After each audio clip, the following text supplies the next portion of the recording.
to the Mss Francois Show. Of course, I am your host, Mss Francois, and of course, multi-talented and super sexy. We are in the 5th season of my show and the last season. So I'm going to have phenomenal guests all season long. And we're back in the studio. Oh my God, I'm looking amazing. So today's guest, she's amazing too. Not as this amazing, but she's all right. So we're going to meet today Miss Silvia. I'm going to let her pronounce her own last name, okay, guys? But she is an author, a psychotherapist, a mental health expert, and an author and founder of Critical Therapy. So I want to introduce you to Miss Silvia. Well, thank you. Thank you for having me on your show, and thanks for being in person. I think all of us crave being in person these days. I see she's going to already be talking through my whole show. The show might be 2 hours long. Silvia, pronounce your last name for me, my dear. Dutchevici. It's nothing like it's written, so don't worry about it. I just, Silvia D, you know. So one of the first questions, I'm going to go straight into the questions. As soon as someone hear anything with therapy, they're thinking someone has definitely mental health or some kind of issues. But when you put psychotherapist, what's a psychotherapist? That sounds like Twilight Zone kind of stuff. So a psychotherapist is someone who helps you with mental health issues. However, you know, when we think of mental health issues, I don't want people to think of it as an illness, but rather mental health wellness is on a continuum, especially now after, you know, most of us have survived COVID-19 and we have battled with anxiety, depression, and loneliness. I think the time is to really seek out help, to really sort of look at your life, analyze the impact that this pandemic has had on you.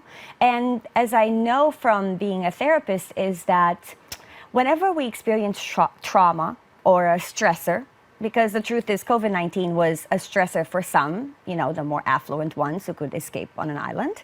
And it was traumatic for others, low-income folks who had to be in a room with 5 members of their family, right?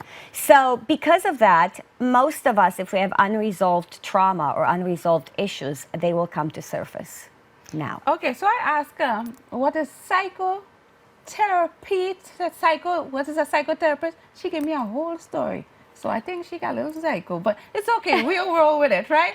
So she has a lot of knowledge, and we're going to be talking mostly about relationship as always. I'm hoping she might be able to find me a man by the end of the segment. She must know somebody. So Silvia, like one of the things I wanted to ask you, what exactly makes a good therapist? Because these days, everybody's a therapist, everybody's a coach, and everyone can help you with something. So I need to be able to get rid of some of the people in my life.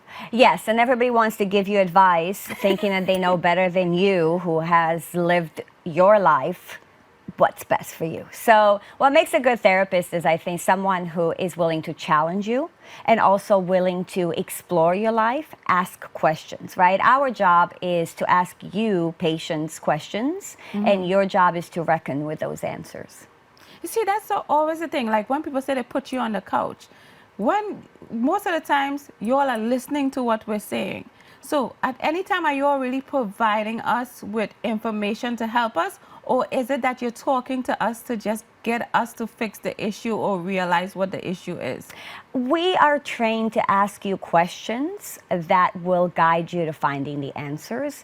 Most of us have the answers, but the questions are painful. You have to look at your childhood, for example. You have to look at systemic problems and how they impact your mental health. And they're really difficult questions to ask oneself.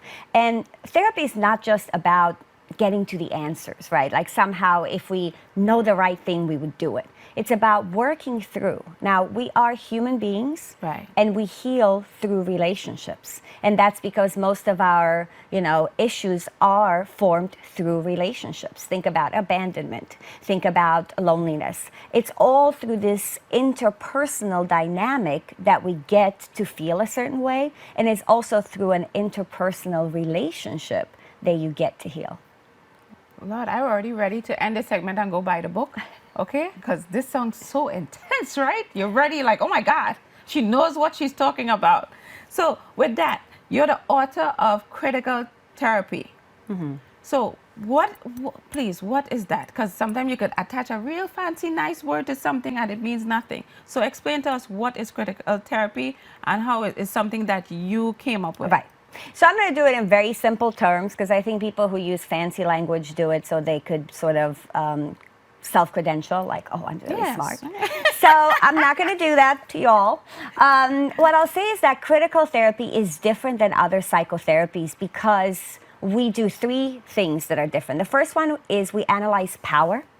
We analyze power in the therapeutic relationship between us. We also analyze power and your place within society and how your access to power impacts how you show up, how my access to power as a therapist impacts how I show up in the room with you. We see the clinical relationship as a blueprint for all other relationships. What we mean is that if you're able to have a healthy relationship where you negotiate, where you're vulnerable, where you share space with your therapist, you're most likely able to have other healthy relationships. The other aspect of it is that we believe that the personal is political. And what we mean by that is not who you vote for, but rather how are issues such as access to health care, workers' rights, maternity leave, paternity leave, and so forth impact and affect your mental health. And the last one is we practice a politics of equity. And what we mean by that is that psychotherapy should be accessible to everyone, but it's not. Good psychotherapy is actually pretty expensive. The average cost per session in New York City is about $200.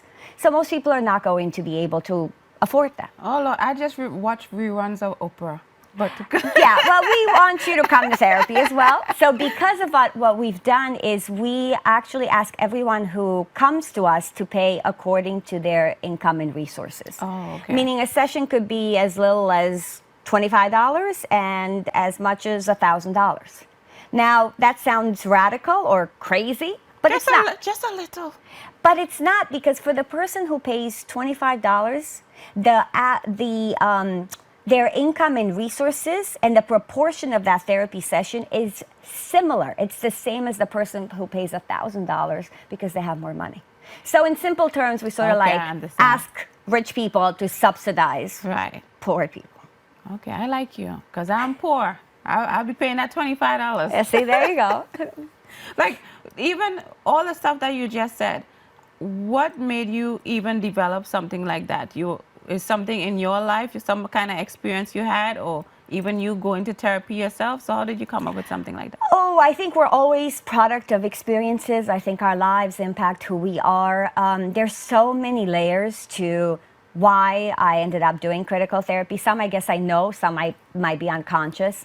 I don't think it's a surprise that I myself was in therapy. I do think it saved my life. I don't think I would be the person that I am today if I didn't go.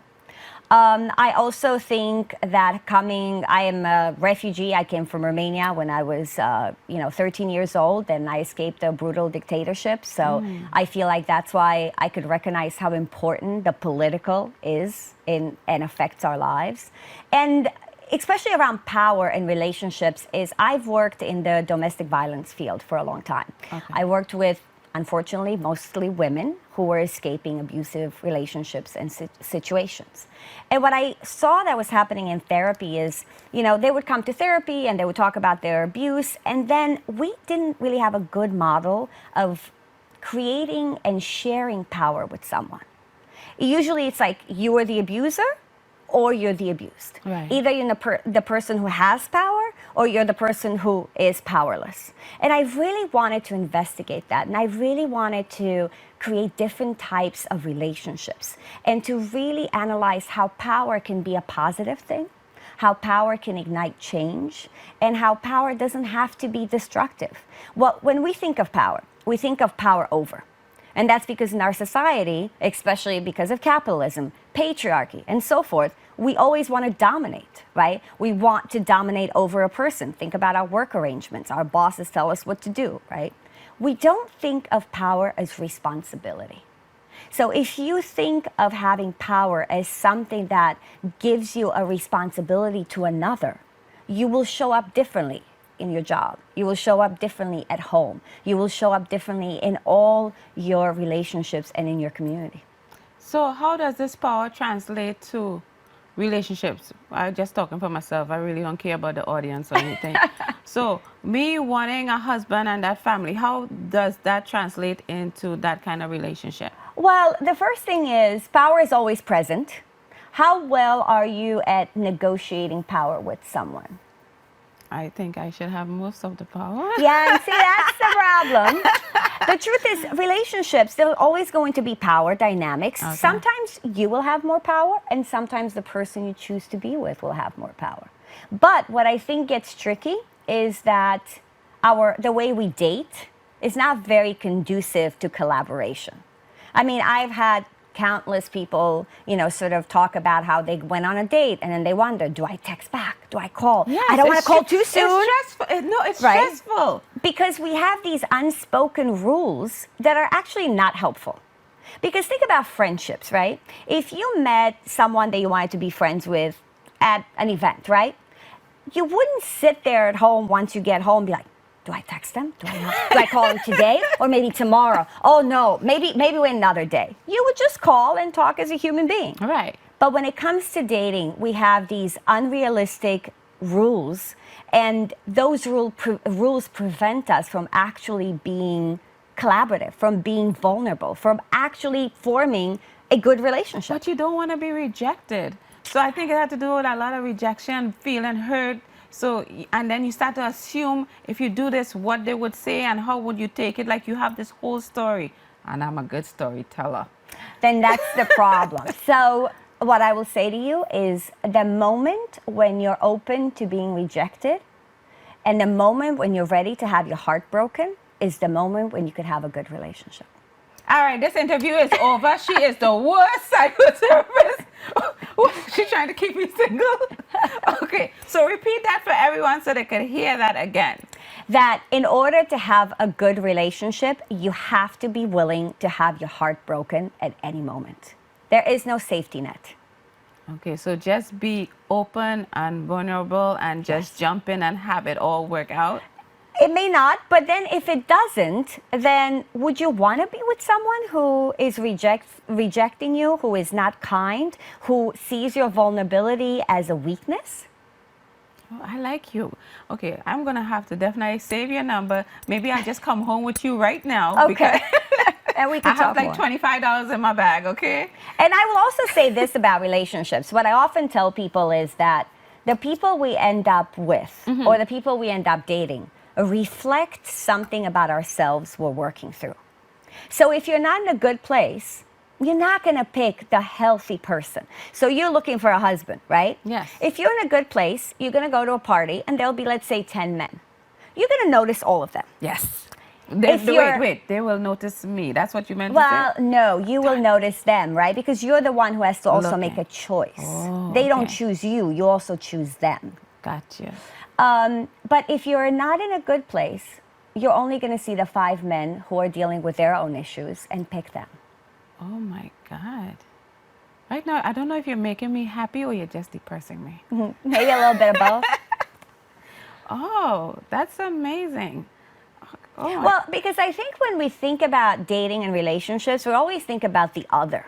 What is this person going to do? Are they going to like me? Are they going to reject me? We don't think about, what do we want? What's my standard?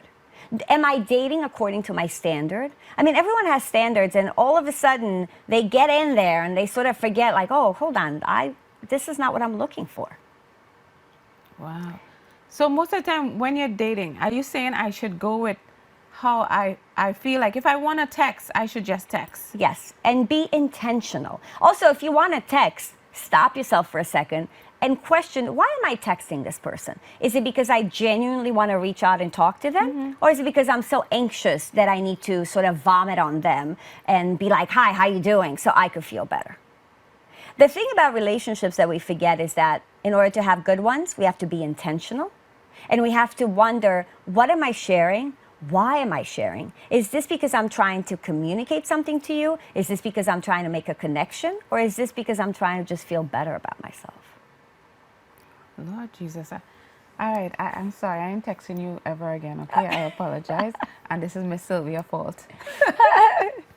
Like one of the things you had mentioned, you focus on race, class, and gender, Yes. and religion, and all these other things. How does that affect relationship? Are those like each have its own thing when it comes to relationship? Yeah, I think what's so unfortunate about our current state of politics and society is we're not very good at having nuanced conversations anymore. We're not very good at dialoguing. We're not very good at conflict, right? It's sort of we've lost our ability to sit with tensions and to debate. And whether that's about race, whether that's about class, whether that's about economics. And I think it's important to learn how to be with another and to be respectful in actually having those debates and having those conversations. And also, I will say this, there are some things, like, for example, if you're a racist or if you're sexist, that you should be called out on and challenged. But I think the way we do that is with humanity and with the hope that that person is willing to change or learn something. And if they're not, then probably we shouldn't date them, right? If you find someone who's like, no, I am right and you're wrong, I don't know if any of us would want that in a partner. God, this should be an hour-long show. It should be. One of the things we were talking before we got on air was about career and biology. Right, and women. Yes. Yes, particularly. Yes. Tell us something about that, because I thought that was very interesting. Well, what I think is sad is that we've been sold this myth that women and men, we could have it all. We could have a career, we could have a family, we could travel. And the truth is there's only so many hours in a day. We work way too much. I think one of my sort of disappointment with the feminist movement was that, we became the men we wanted to marry instead of changing society so that men would slow down, that men would be more caring, that men and women would have more time at home, would work less, would actually share resources, would form community. We didn't change the world changed us. And unfortunately, it's not a happy world, and it's not a world conducive to raising children, to having a healthy career where you're not burned out because you're working 40, 50, 60 hours a week in order to be successful. So you're saying that we as women, we should choose? Is either we're going to do the career thing or we're going to do the mom thing? Or well, no, I think we want to try to have it both. No, we're going to not be perfect at either of those things, and that's okay. And continue as women to fight the fight, to really demand more, to demand more from our bosses, to demand more from our society, to say it is necessary that if we want to have healthy societies, healthy relationships, we need to work less, we need to spend more time with our loved ones, and we need to stop being so competitive. God, that is my whole entire life. I am leaving now. I'm just gonna I give up. But I do want to say something to make me feel better. I am going to say that. So you obviously are a strong, successful woman. If you insist, obviously, yes, that's 100%. And you will need to find a partner who enhances you, right? Who supports you so that you could do the show. You could do all the passionate things that you want to do. And maybe he could stay home if you want to have a child and take care of the child and support your career. I think there's, we go back to power and we go back to negotiation. You need to find that person that finds what is passionate in you and what you love to do and supports you, rather than challenge you or tear you down or say, oh, well, we don't have time for this. And I think that's also for, women know how to do this because we've done it for so long, especially in heterosexual relationships, right? It was a woman's job to support the husband, right? The reason why husbands were so successful in the 50s was because they had a woman at home doing all the work. Right. So if you want to be successful, you got to have someone at work doing some of the work. And that's not a negative thing. And I think especially as a career-oriented person, you have to find that person who supports you, who accompanies you in life, rather than try to stifle you or to sort of, ask that you're someone else. You know what is weird with me? I think I'm at the point where I've done a lot of the career stuff and pursued a lot of my goals and stuff. And with the right person, because I'm from Trinidad and different cultures and how different things are seen. for that right person. I'm the kind of person I want to slow down. I want to have that husband. I want him to come home. I want to cook meals. I want to take care of the kids. And I don't even mind having like a part-time job, something I love doing and I choose. But people always see me, yes, I guess I give that energy off. I'm doing everything. That's fine, but I'm ready to pause. But I think because I've done so much, people think, okay, she's too much, she's high maintenance, she's this. And I'm like, no one takes the time to get to know me because they just make assumptions. Right. And we always make us, this is why I don't, I don't particularly like online dating. Everyone's doing it now. Right. And the myth was that online dating is going to expand our horizons. We're going to pick people we would have never picked. And we're not going to look at, race. We're not going to look at how they look, beauty, weight, and all that stuff. Well, that's not true. Actually, I believe that online dating plays into our stereotypes. Really? So we're going to pick people that look a certain way that we find attractive, right? Mm-hmm. And think about it. If you're at a party, you may not like that dude, but you see him at a bar, you start talking, and all of a sudden you're like, wow, he's actually kind of charismatic. Sure. Maybe I should go out with him. And maybe it could work out or not. How are you going to do that through a photo and a profile? You're not even going to read the profile. I read the profile. Yeah, everyone says that. I do. But I realize a lot of people don't read the profile. But I do click. If I'm attracted to the person look-wise, then I read the profile. If you don't have much to say, then I do swipe. And I'm glad that you read the profiles. And what I would tell everyone who is watching the show is when you read the profile, that is very revealing. Ask yourself, of all the things in the world, why did this person choose to tell me this about themselves? And if you like that answer, then probably you should, call them and swipe and get together. And again, then you have the conversation. Well, first, most of the time you text a little, then you maybe have a conversation. And according to how that conversation go, hopefully you migrate to verbal conversation on the phone. And then you see, because I see online dating just like outside dating. It's just you have more prospects to choose from online compared to walking down the street or just going. I'm not a bar person, so. Right. Nothing wrong with bars. No. People get drunk and whatever. Coffee shops. That's a good place, yeah. Don't drink coffee either. But yes, that's why I wanted you to hook me up. Okay. But it's okay. But, also, I think that, the other thing about online is that ideally it would work that way, but sometimes we just get so caught up in, the pictures. And we could have great chemistry with someone on the phone. And I know people who met in person, it was like, oh, God, no. Oh, God, you're scaring me. I got to meet someone this weekend, girl. That's why you got to talk to them and meet them soon. Okay, with that said, since we're talking all this about relationship, let's talk about the romance and how romance play in relationship, negative or positive. Well, I think the way that we've been taught to think about romance is negative. Think about all the romantic comedies, right? They're all about the struggle that the couple goes through. So true. And eventually, I love you. They have a fight or some conflict, and then, he or she's outside and sort of crying or banging on the door. I love you. Come back. Yeah, you play the song, the music, all the love stories. Yeah. Healthy relationships don't look like that. It look like the Disney movies, right? With the curtain closed. No? Okay. No. Healthy relationships are kind of boring, right? I mean, not boring in a bad way, but think about it. Healthy relationships are like this. Romance is very similar to abusive relationships that kind of go like this, which is the lows are really low, but man, the highs are really high. The problem with romance is that it buys into stereotypes. Mm-hmm. Who pays who for dinner, right? The man should pay if you're straight, and if you're gay, oh my God, we don't even know how to navigate that. It gets even more complicated.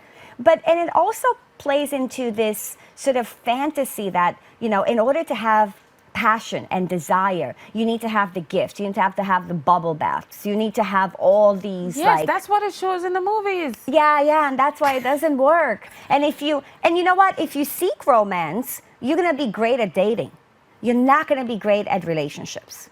The truth is, if you've been with someone for 10, 20, 15 years, there is excitement, but it's different. And I think what is so unfortunate is that most of us don't know about that excitement because we don't talk about it, which is you will have a healthy sexual life if you want to with your partner, but you got to work at it. After 20 years, no one's coming out of the shower and no one's like, whoa, I need to jump you. Ain't gonna happen. You need to build that up. Have you been married for 20 years? I've been in a long-term relationship, yes. So I also speak from experience. But I genuinely like my partner, and I feel that I enjoy my family so much more as years pass because I know them better. But it's not that romance, right? I'm not going to go home tonight and I'm not going to find flowers because I was on your show and I did great. But I am going to find someone who's going to, sort of ask me how the show was. Say, oh, can, we watch it together? So again, we have similar interests. It's like, I'm going to support you. And I think that that's what love and romance looks like. Okay, fine. Sorry to break that. With that said, tell our viewers one main takeaway from everything you have studied, all your experience that could definitely help someone in a relationship. Be more charitable towards your partner. I think to be able to have a good relationship, it's an ethical choice. Meaning, how do you show up? Are you going to jump to conclusions? Are you going to say the same thing you wanted to say, but because you're annoyed, yell at the person you're seeing? So it's show up very intentional and always expect the best.